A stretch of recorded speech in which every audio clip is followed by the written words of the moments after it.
Hi, I'm Nate Wall, the winemaker here at Troon Vineyard, and today I'm talking with our assistant winemaker, Hannah.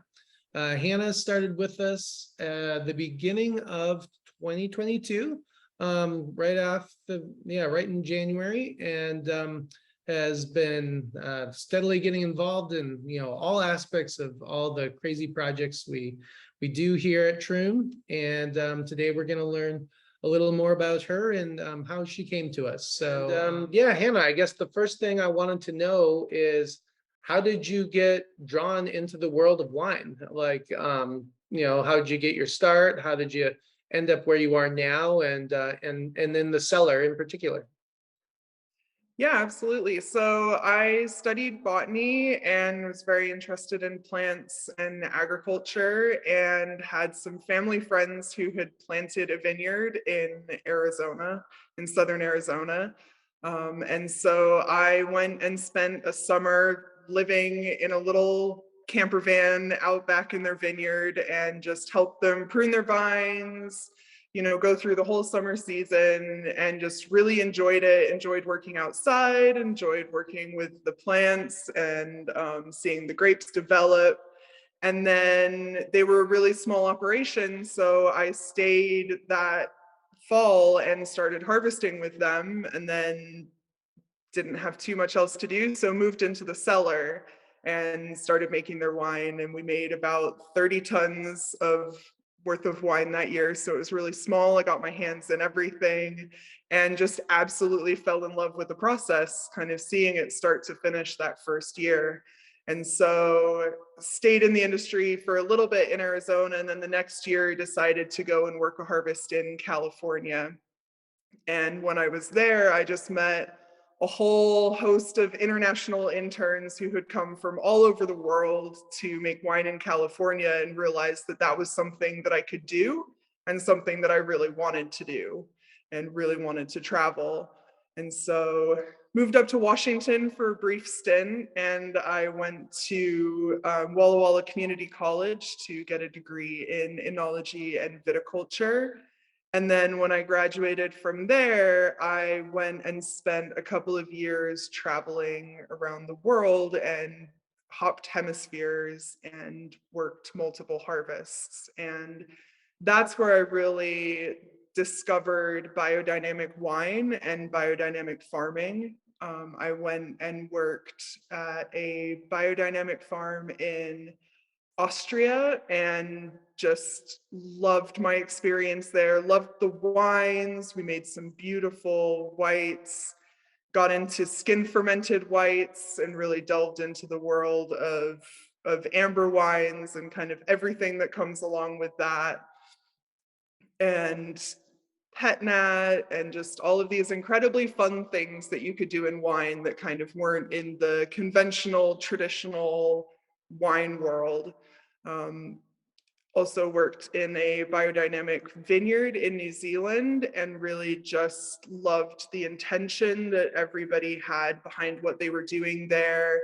The thought that went into everything that we were doing, and really the focus on the people as a part of the farm, as opposed to just really working a crop and working, conventionally agriculture. Um, Also worked in South Africa for a harvest, and just really enjoyed that as something kind of fun. I came back to the States and worked it back in Washington for 2 years before I decided to make the big switch and come down to Oregon. And just very excited to be down here. Very interested in everything that Troon has going on. I was immediately drawn to the alternate vessels we have here with our amphora, even more so, fermenting white wines in there, having the skin stay in there. That I've gained a lot more experience actually working out in wineries and in vineyards. I mean, it was an amazing kind of look into some of the science of why things were happening.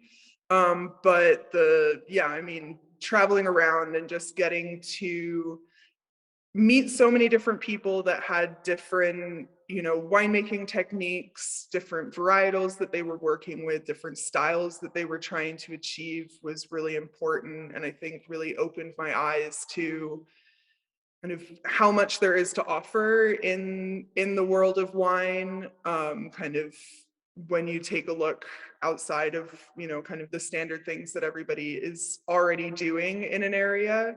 I mean, I can't, mention Walla Walla without talking about Syrah and really developing a love of Syrah there, because it's, I think, what does the best there. So, I really, really enjoyed working there.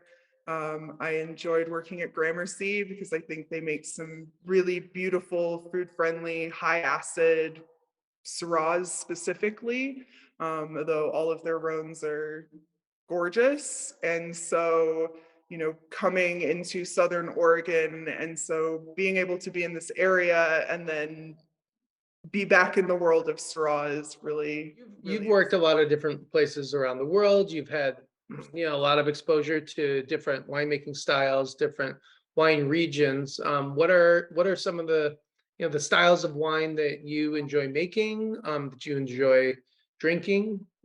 Yeah, what have you kind of learned in your travels? I really enjoy making skin contact white wines because I think they are just beautiful when they are fermenting. We're all so used to the view of red wine ferments and kind of the pink bubbles as you're punching them down, pumping them over. But I just think that skin fermented whites have such an amazing color when they're fermenting and all of the changes that they go through. And the smells that come off of those bins are just incredible. And I do enjoy making pet nats because I guess I'm a sucker for pain and I really enjoy having to spend an entire day in the cellar halfway through harvest like a mad woman bottling some pet nats because inevitably that's what always happens there. Um, I do, yeah, I do like, kind of non-traditional approaches to winemaking. So I enjoy anything that's kind of a little on the outskirts. I think carbonic fermentation is really fun. Um, extended maceration, it can be really interesting depending on the varietal that you have there. We saw a little bit of that in Walla Walla with some of the Bordeaux's that we had. How about let's talk a bit about kind of biodynamics and regenerative agriculture. You've had several different experiences now, working at facilities that embrace this style of wine growing and wine making. What first started you down that path? Because it's obviously that it's a very small fraction of the wineries in the world that operate this way. Yeah, so before I was even involved in wine, I had been very interested in permaculture, as a kind of agricultural philosophy and a way to, really improve our gardens and our soils and our earth.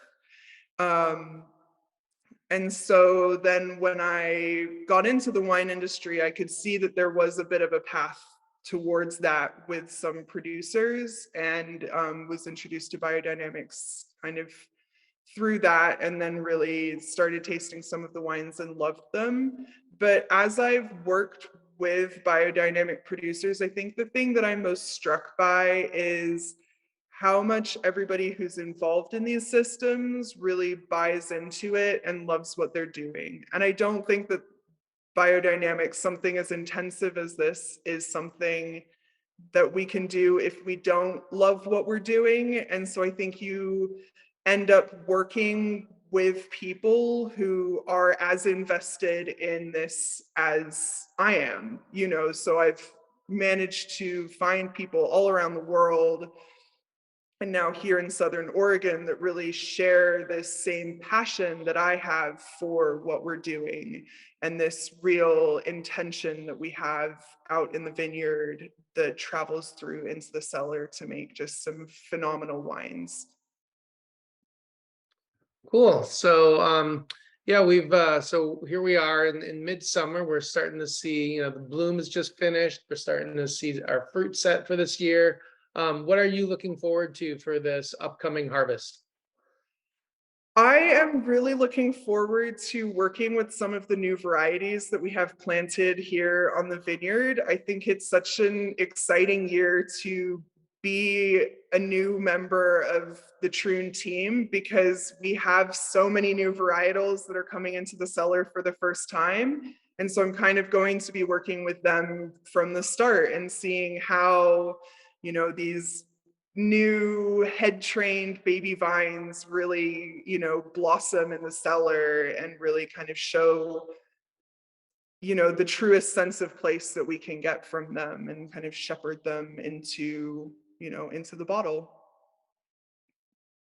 Yeah, I think it's gonna be really fun. We'll be doing a whole lot of things for the first time this year. So yeah, Yeah, it is a good time to get involved and see what we do with it. But absolutely. is there anything else you wanted to tell us? Any parting thoughts? um I'm just amazed at the team that I have come across in this little corner of Oregon down here. This being my first harvest that I'm going to work in Oregon, moving to a completely new place and just kind of not entirely knowing what I was getting into when I started. And then just having such a welcoming team that really, you know, have embraced me and brought me into everything, and just such an excitement for kind of where we're going forward and everything. And I can't forget to mention the adorable coworkers that are the two dogs, Belle and Bo.